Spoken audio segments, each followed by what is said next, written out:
out here on VSIN, the Sports Betting Network.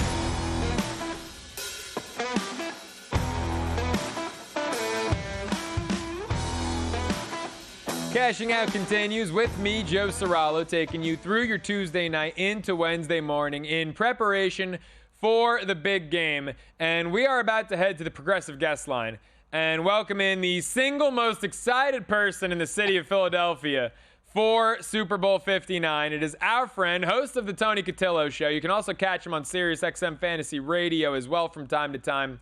Our guy, Tony Cutillo, joining us on Cashing Out with Joe Ceraulo. Tony, how are you, man? I mean, we were just saying it off air, right? This 2-week gap between Conference Championship Sunday and the Super Bowl, it might as well be a year and a half with what it feels like, especially when your team is involved, right?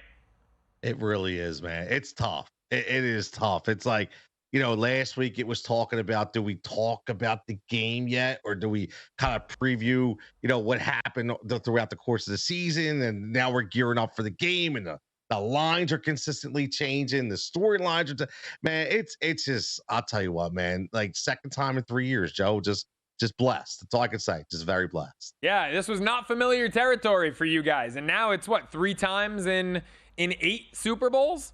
2 out of 3, 3 out of 8, man. The Eagles becoming a mainstay in the big game. Let's get to some of your props. I want to start with the opposition. I want to start with one guy who I am big on in the prop market, and that is this young stud receiver for Kansas City, Xavier Worthy. How do you find the best way to bet Worthy in this game? I love Xavier Worthy, by the way. He's one of my favorites. You know, and I talked about this on this show. I talked about it on the Tony Cutillo Show. You know, that he changed the dynamic of that offense in Kansas City because they have a bunch of slow old guys out there.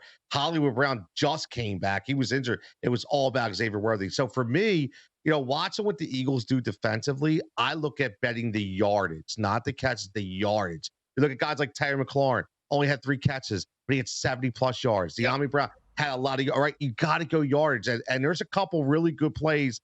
Xavier Worthy that have 25 yards receiving in each half. It's only 50 for the game. Ooh. 25 in first half, 25 second, Joe, plus 250. Plus 250. That's one of those specials. And then they have another special. This is a really juicy one. And you can tell I'm all in on Xavier Worthy. It's called X is going to give it to you, right? Rest in peace, DMX. 15 or more rushing yards and 85 or more receiving yards for plus 750. Wow. Like, and the way they utilize him, Joe, like in both aspects of the game, that's not a far-fetched number at all. It's really not. I'll tell you what, I love the receiving yards play at plus 250 because 25 in each half, it's 50 total. I mean, the guy, his over-under for the game at minus 10 cents is 55.5. Exactly. So you're getting plus money. Obviously, you know, it's got to be divvied up there, but I like that. The other one, the X going to give it to you special, is really interesting because I have, for 2 weeks, been pounding the table on Xavier Worthy rushing props, and I've got it in pocket over 5.5. I think that's insultingly low, but 15 is a big ask. If it was 10, I'd be like, I'm in. I think he will get to 10 rushing yards. 15's a big ask, but at plus 750, I mean, it's juicy, it's sexy, I like it. Speaking of juicy, sexy plays, you're in on a couple parlays. What's this 3-legger you've got with Juju, Pacheco, and your guy, Jalen Hurts?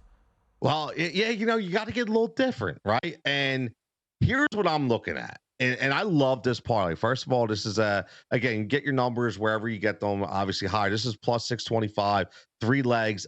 And Juju Smith-Schuster. One thing about the Eagles defense is they always tend to get beat by a no-name receiver. Jamison Crowder did it to us, you know, in the season. Like there's always Juju. The one good thing about him is he really knows how to get open in space. And he does this like fake pick where they don't really call it because he does have a big body. He's slow. So I look at what Zach Ertz did. He's the kind of guy that Vic Fangio might be like, you know what? Let Juju get his. So I'm looking at over 1. He only has to catch 2 balls, over 1.5. And then Pacheco as well, who's been more and more involved in the passing game over the last couple of weeks as he gets healthy. I need him to go over 1.5. And then the big one is Jalen Hurts.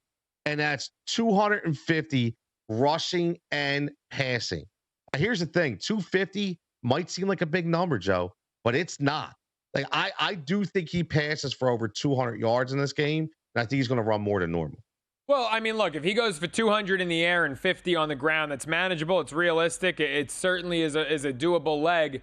What I would say, Tony, something I've been talking about throughout this program all evening is Jalen Hurts has had 3 playoff games where he throws, just solely throws for 250 or more yards, 0-3 in those games. His best statistical passing games in terms of, yards and completions have been his 3 losses, which tells you if Philly's forced to throw the ball a lot, that's deviating away from their game plan, and they're probably, working their way back, trying to play from behind in those circumstances. I want to flip the script here a little bit and look at some defensive props. You nail these. You are absolutely terrific at these. Defensive props are a tough market. You've got it figured out. Talk to me about Reed Blankenship. Oh, man, you gotta love Reed. Listen, here's a kid who really, undrafted kind of guy, and he is just embodies the Philadelphia mentality.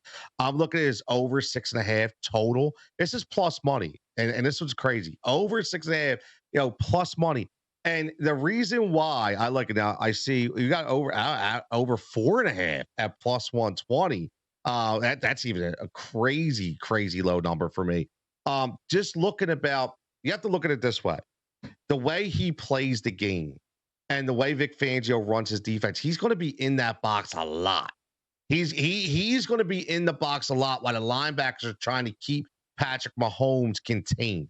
So he's going to have a lot of opportunities to tackle guys like Travis Kelce, guys that are going across the middle like Juju, right? So I love this number, and he's hit this number multiple times. So I think he's going to be very active, in the tackling game.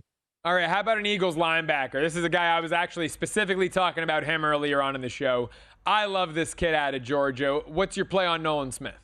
This is a pretty interesting one. So a lot of people don't realize. So I like Nolan Smith over 4.5 total tackles. This money is another plus money hit, anywhere between plus 130 to plus 150 right now. He's had multiple games at the defensive end spot where he's gotten 7 to 8 tackles. He's that athletic. He's a freak. Okay. And what they've been doing now, Joe, is they've been putting him out and they've been stunning him on the outside. Yeah. And it's giving him a lot of opportunities when they do those swing routes. And what does Patrick Mahomes like to do? Take the checkdowns, take the low passes. So I think this plays right in to the tackling ability for Nolan Smith. So I love that number. Look, Tony, this kid's a stud. And he had 6.5 sacks in the regular season, which is modest, but he's got 4 in the postseason here already. And I saw one of the most remarkable sacks I think I've ever seen. It certainly flew under the radar. Against Washington, what you just said about lining him up as a D end on the outside, he lined up outside of the slot receiver. Yes. You know the play I'm talking about, right? Yep. And to line up outside of the slot and still get in there and chase down one of the fastest quarterbacks in the league like Jaden Daniels. I mean, this guy is just absolute money. Do you have a number? I got to pull it up. What's Nolan Smith to get a sack in this one? Kansas City's O-line, I mean, Mahomes was the most sacked he's ever been in a regular season in his career. Yeah, no, he really was. Yeah, I'm pretty sure it was minus 105 when I looked. Really? Laying juice for Nolan Smith to get a sack? Yep. Here we go. Okay. All right, so that's to get over a quarter. Yep. Okay, so that I wonder if there's a play for I wonder if there's an over 0.75 available for a full sack. Yeah, they always do that. 0.25, a quarter sack. You know what? I like it though. If he gets a half a sack, it's essentially even money. I like that. Yeah, he's going to be in on it. He's definitely going to be in on it. 100%. He is a stud. Thank you to our terrific team in the back for pulling that one up so quickly. Appreciate that, guys. Yeah, man. Tony, you do have an over quarter of a sack play in this one, don't you? What is it?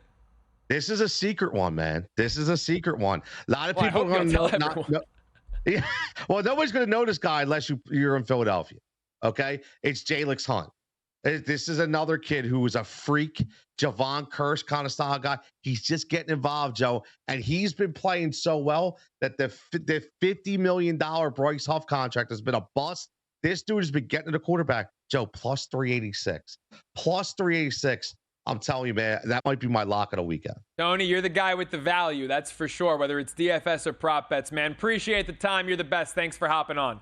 You got it, man. Go Birds. Follow him at the Tony Cutillo Show. Our friend, Tony Cutillo, the prop expert you get to hear from every week on Cashing Out. Folks, take your betting to the next level by playing the ponies on First